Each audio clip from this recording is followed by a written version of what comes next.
আলহামদুলিল্লাহ, আসসালামু আলা রসুলিল্লাহ। আরবি শিখুন, কোরআন বুঝুন। এর আরেকটি এপিসোডে আপনাকে স্বাগতম জানাচ্ছি।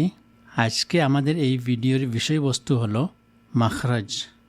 আজকে এবং আগামী কয়েকটি ভিডিওতে আমরা এই বিষয় নিয়ে আলোচনা করব। মাখরাজ মানে আরবি বর্ণগুলোকে বা হরফগুলোকে কিভাবে সঠিক উচ্চারণ করা যায়। খরাজা মানে বের হওয়া, আর মাখরাজ মানে বের হওয়ার স্থান। আসলতে এই টপিককে বলা হয় মাখারিজুল হরুফ।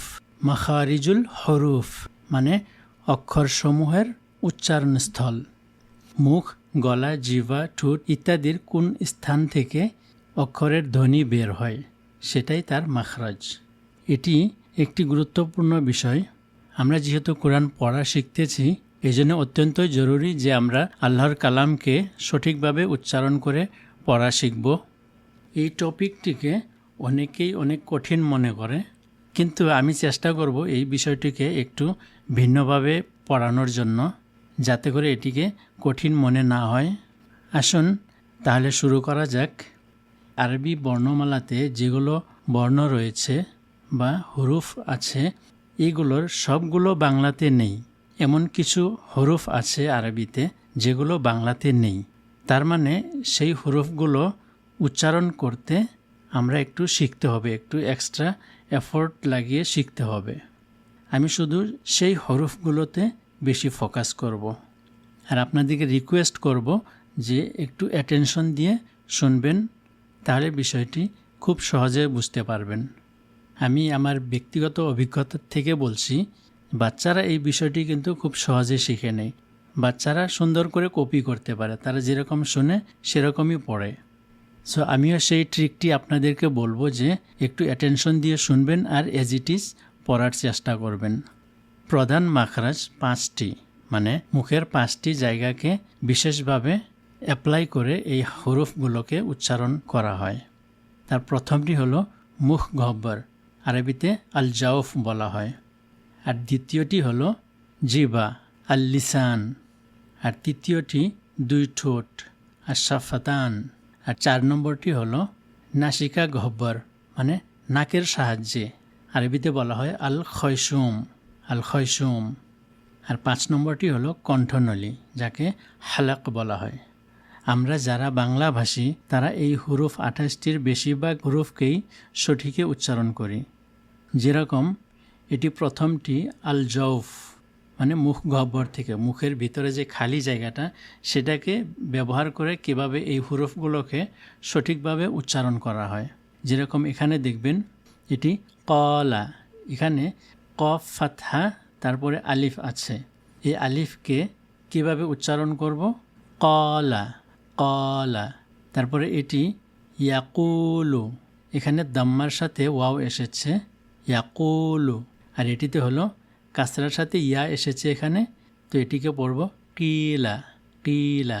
এখানে 3টি শব্দতেই আলিফ, ওয়াও এবং ইয়া এসেছে, আর এখানে মাদ হয়েছে, লং ভাওয়েল অথবা দীর্ঘ স্বরবর্ণ। কলা, ইয়াকুলু, কিলা। এখানে আলিফ, ওয়াও এবং ইয়া এই 3টি হারফকে হারকাতের সাথে মিলিয়ে দীর্ঘ করে পড়া হয়েছে। তো এই 3টি হারফকে পড়তে তেমন কোনো অসুবিধা নেই, সচরাচর একজনে সঠিকই পড়বে, কারণ এগুলো বাংলার সাথে মিল খায়। এবার আমরা আর 3টি হরফ আজকে শিখব। এই 3টি হলো সা, জাল এবং জ। এই 3টিকে জিভার সাহায্যে উচ্চারণ করে পড়া হয়। এই 3টির মাখরাজ একই।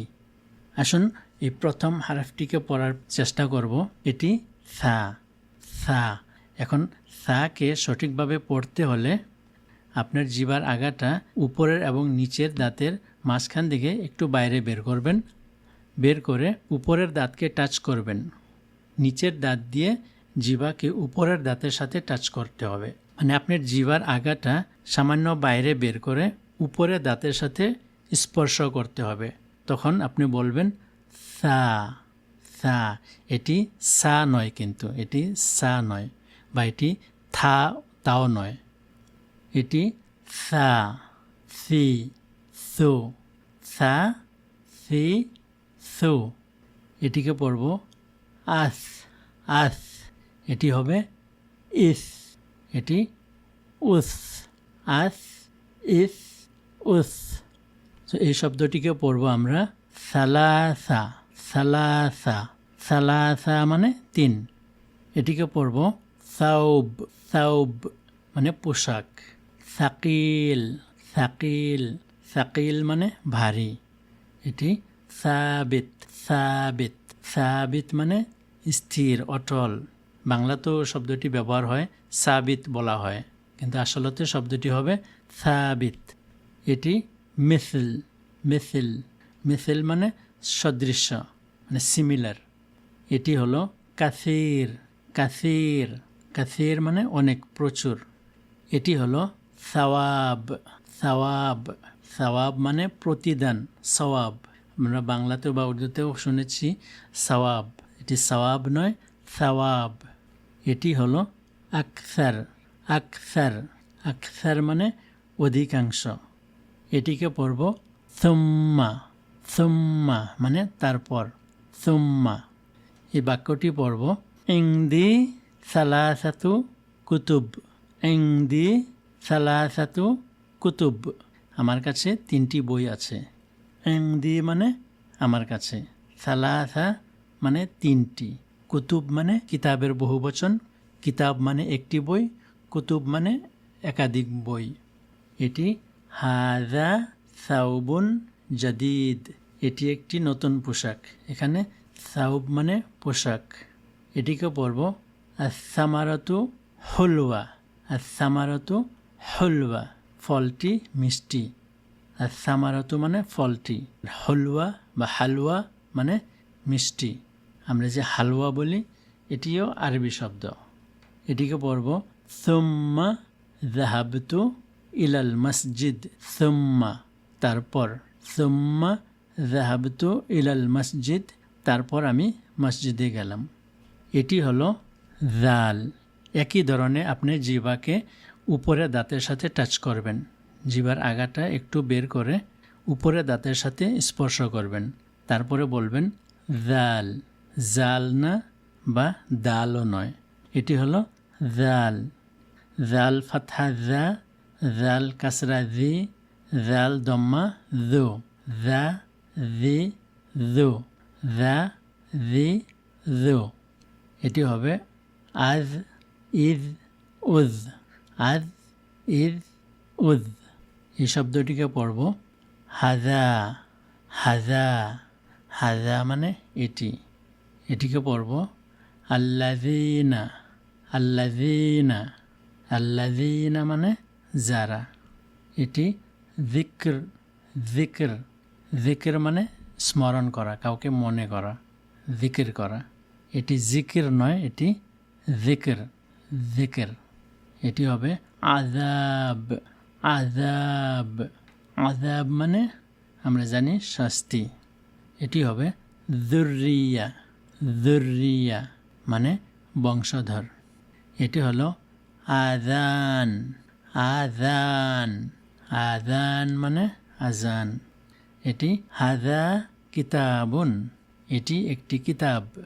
এটি পড়ব আলহামদু লিল্লাহি আল্লাযী খলাক, আলহামদুলিল্লাহিল্লাযী খলাক। এখানে আল্লাযী এই শব্দটিতে জাল এসেছে, আল্লাযী মানে যিনি। ফাযকুরুনি আযকুরকুম, ফাযকুরুনি আযকুরকুম, তোমরা আমাকে স্মরণ করো আমি তোমাদেরকে স্মরণ করব। এটি কোরআনের একটি আয়াত। এবার আমরা তৃতীয় হারাফটি পড়ব। এটি যা, যা। আগের হরফ দুটির মতো এটিও পড়ার সময় জিহ্বার আগাটা উপরে দাঁতের সাথে টাচ করে বলতে হবে যা। আগে উপরে দাঁতের সাথে জিহ্বাটা টাচ করিয়ে নেবেন, করিয়ে নিয়ে তারপরে পড়বেন যা। এটি যা ফাতহা যা, যা কাসরা জি, যা দম্মা যো, যা জি যো। আজ ইজ উজ, আজ ইজ উজ। এটিকে পড়ব জুলম, জুলম, জুলম মানে অন্যায়। এটিকে পড়ব জালিম, জালিম মানে যে জুলুম করে, অন্যায়কারী, অত্যাচারী। এটি জিল জিল জিল মানে ছায়া। এটি জুহুর জুহুর জুহুর জুহুর মানে প্রকাশ বা আবির্ভাব। এটিকে পড়তে হবে আজিম আজিম আজিম মানে আমরা জানি আজিম মহান। ইন্না আশিরকা লাযুলমুন আজিম ইন্না শিরকা লাযুলমুন আজিম। নিশ্চয় শিরক একটি মহা অন্যায়। এটি কোরআনের আয়াতের একটি অংশ। ওয়াল্লাহু লা ইউহিব্বু আয-যালিমিন ওয়াল্লাহু লা ইউহিব্বু আয-যালিমিন। এর অর্থ হলো আল্লাহ সুবহানাহু ওয়া তাআলা জালিমদেরকে ভালোবাসেন না। লা ইউহিব্বু মানে তিনি ভালোবাসেন না আয-যালিমিন জালিমদেরকে। সা জাল আর জ এই তিনটির সমতুল্য বর্ণ বাংলা ভাষাতে নেই। এই জন্যে এই তিনটি হরফকে আমরা পড়তে শিখতে হবে। এরকম আর কয়েকটি হরফ আছে যেগুলোকে আমরা স্পেশালি শিখতে হবে, কারণ এগুলো বাংলাতে নেই। তাছাড়া বেশিরভাগ হরফে বাংলাতে আছে, সেগুলো নিয়ে আমরা অতটা পরেশান হব না। আপনি পারলে হেডফোন লাগিয়ে শুনবেন, তাহলে বুঝতে সহজ হবে। আর এক ভিডিওতেই যে আপনি 100% শিখে ফেলবেন সেটা আশা করবেন না, ভুল হতেই পারে। এই জন্যে শিখতে হবে।